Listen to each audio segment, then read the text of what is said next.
वो पंच तत्वों में से एक पूजित पवन के पुत्र हैं। वे पंच कन्याओं में से एक पूजित माता अंजनी के बेटे हैं। वे बचपन में ही अपना पुरुषार्थ सिद्ध कर चुके हैं। तब उनकी ठोड़ी पर वज्र से प्रहार करके सूर्य को मुक्त कराया गया। लेकिन उनके पुरुषार्थ से प्रसन्न होकर इंद्र ने वरदान दिया कि आप पानी में नहीं डूबोगे। अग्नि ने वरदान दिया कि यह बालक आग में नहीं जलेगा।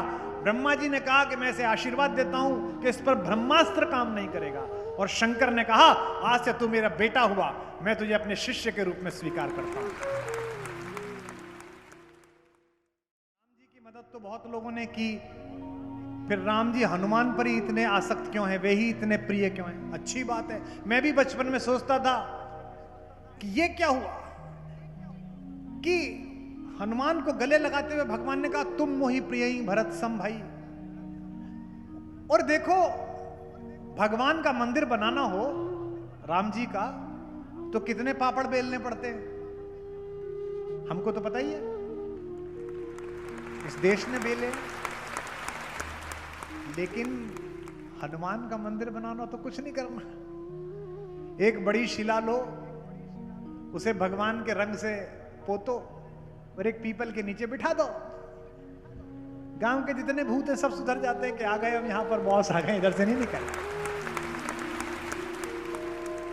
हनुमान लोक देवता है। जिस जंगल में, जिस गांव में राम का विग्रह भी नहीं है, वहां हनुमान मौजूद है। कि हो सकता है कि मेरे कहे की बात भगवान तक पहुंचे न पहुंचे, लेकिन मुझे पता है कि हनुमान तक पहुंच रही है, क्योंकि वो तो खुद ही यहां बैठे हुए हैं, स्वयं ही यहाँ विद्यमान। तो उसने पूछा कि हनुमान पर ही इतने आसक्त क्यों हैं? क्योंकि दो शब्द हैं, एक है प्रतिभा और एक है प्रतिबद्धता। कई लोग और कई संस्थान केवल प्रतिबद्धता का सम्मान करते हैं और कई संस्थान केवल प्रतिभा का सम्मान करते हैं। किसी व्यक्ति के अंदर प्रतिबद्धता होती है और किसी व्यक्ति के अंदर प्रतिभा होती है। हनुमान ऐसे बिरले उदाहरण हैं जो प्रतिभा और प्रतिबद्धता का समान और सर्वोत्तम अनुपात है। छोटा सा पद पाने वाला आदमी, छोटी सी डिग्री करने वाला आदमी आपसे मिलता है तो संस्थान से स्वयं को बड़ा बनाता है। दिल्ली से जयपुर की फ्लाइट में आपको कोई मिल जाए, आपसे पूछिए भैया क्या करते हैं, प्रणाम करता है, कुमार जी नमस्ते। I was in Oxford, then I visited to Cambridge, then I served there. वो भारत से बड़ा हो गया है, देश से बड़ा हो गया है।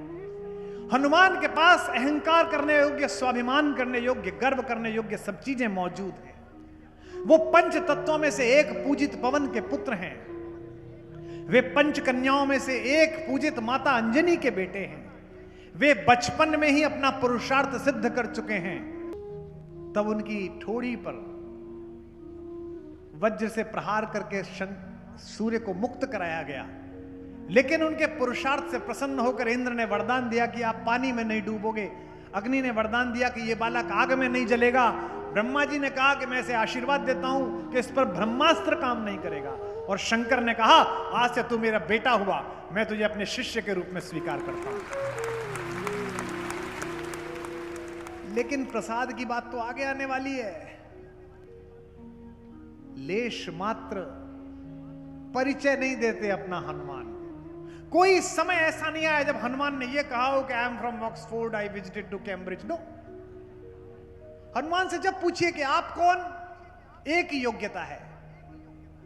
भारत से बाहर जाओ तो कोई भी हो, चाहे प्रधानमंत्री हो, चाहे मुख्यमंत्री हो, चाहे आप सामान्य रूप से व्यापार करने गए हो, भारत का पासपोर्ट लेकर जब विदेश की सीमा में पहुंच जाओ तो इस बात पर गर्व करना कि यहां पर जो अशोक चिन्ह छपा हुआ है वो मेरे भारत का छपा हुआ है, मैं ही स्वयं भारत हूं। ऐसी बात अपनी कहना।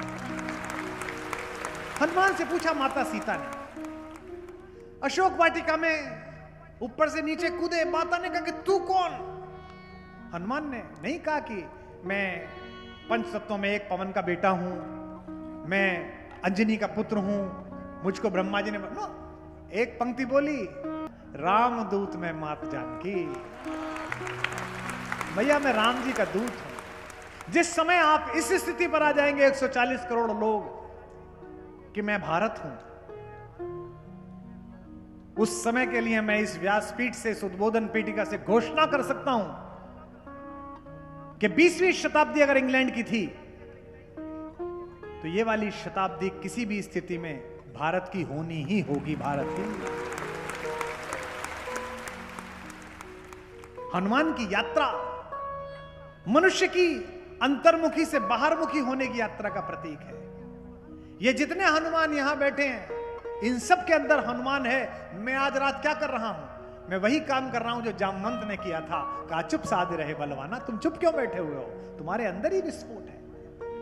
किसकी खोज में गए हैं हनुमान? हनुमान किसके प्रतीक हैं? ज्ञान के। ज्ञानिनाम अग्रगण्य। खूब सारी डिग्री उनकी दी कवि ने। मन से तेज गति है, मारुति नंदन है इसलिए पवन से भी तेज हैं, जितेंद्रिय हैं, बुद्धिमानों में वरिष्ठ हैं, वायु के आत्मज हैं, वानरों के समूह के प्रमुख हैं। लेकिन हैं कौन वो? जितेंद्रियम बुद्धिमताम वरिष्ठम वातात्मजम वानर यूथ मुख्यम।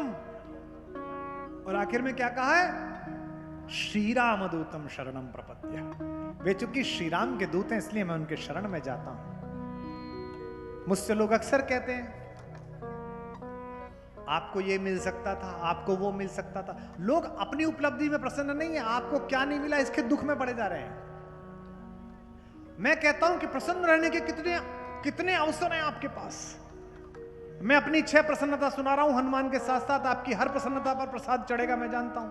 पहली बात तो ये क्या कम प्रसन्नता है कि इतने प्रकार के कीट, कृमि, पशु, पक्षी, जलचर, उभयचर में सर्वोत्तम जो जीव है, ऐसे मनुष्य के रूप में राघवेंद्र ने मुझे पैदा किया। कम प्रसन्नता की बात, ये कम प्रसन्नता है कि विश्व के 283 देशों में जिस मिट्टी में भगवान लेटा है उसमें मुझे पैदा किया, भारत में पैदा किया। कम प्रसन्नता की, ये कम प्रसन्नता की विषय है कि जिस प्रेम को, जिस स्नेह को, जिस भक्ति को, जिस स्वीकार को समझ ही नहीं पाता मनुष्य, बीत जाता है, उसे मुझे समझने का अवसर दिया। ये कम प्रसन्नता की विषय है कि मैं केवल अवसर ले लेता, बोल नहीं पाता, गूंगे के गुड़ की तरह। ये भी नहीं हुआ। मुझे माता सरस्वती ने ये कृपा दी कि मैं एक पंक्ति गाऊं तो कोटा के मेले में 1.5 लाख बच्चे एक साथ गाएं। ये कम प्रसन्नता का विषय है। हनुमान ज्ञान का प्रतीक है, ज्ञानिनाम अग्रगण्य। जब वो पहली बार मिले हैं, पता नहीं कैसे कैसे लोग क्या क्या लिख देते हैं राष्ट्रवाद की आड़ में। अब लिख दिया कि हनुमान को बोलना ही नहीं आता, हनुमान तो पढ़े लिखे नहीं थे। अरे भैया, तू खुद पढ़ा लिखा नहीं है तो हनुमान पे क्यों बोल रहा है? हनुमान की भाषा, श्रीमद् वाल्मीकि रामायण पढ़िए आप। हनुमान से परिचय हुआ है। भगवान राघवेंद्र सरकार ने हनुमान की वंदना में 4 श्लोक बोले हैं। जब हनुमान ने अपना परिचय दी, बात की, तो लक्ष्मण की तरफ मुंह करके सौमित्र की तरफ भगवान ने कहा कि सौमित्र, वाक्यम मधुरई वाक्य सुग्रीवम सचिवम कपि। यह मधुर वाक्य बोलने वाला सुग्रीव का सचिव, यह जो कपि है, यह निश्चित रूप से वेदों का ज्ञाता है, यह व्याकरण का गाता है। ज्ञान के प्रतीक हनुमान किसे ढूंढने गए? कहानी में सुनो, किसको ढूंढने गए? सीता को। सीता किसका प्रतीक है? शांति का। बस अब यहां ठहर जाओ जयपुर वालों। मुझे पता चला कि कलकत्ता से लोग आए, गुवाहाटी से लोग आए, बिहार से लोग आए। ये देखिए, जिस प्रदेश में चुनाव चल रहे हैं, लोग बाग बाहर भाग रहे हैं अपने अपने जीवन तलाशने के लिए, राम का नाम सुनने के लिए। हजारों लोग तो फ्लाइट पकड़ के आज यहाँ आए सुनने के लिए। 3 दिन से लोग होटल लेकर पड़े हुए हैं। यहां ध्यान दो, हनुमान ज्ञान के प्रतीक हैं और खोजने किसे गए हैं? सीता को। सीता किसकी प्रतीक है? शांति की। ज्ञान शांति की खोज में जाएगा तो विजय प्राप्त होगी, अशांति की खोज में जाएगा तो नाश प्राप्त होगा। ज्ञानी तो वो भी था जो 9/11 में जहाज लेकर जिसके पट्टे घुस गए थे, वो भी एमटेक करके आया था, पढ़ा लिखा था, लेकिन बाद में कैसे मारा गया? चूहे की तरह बिल से निकाल के मारा।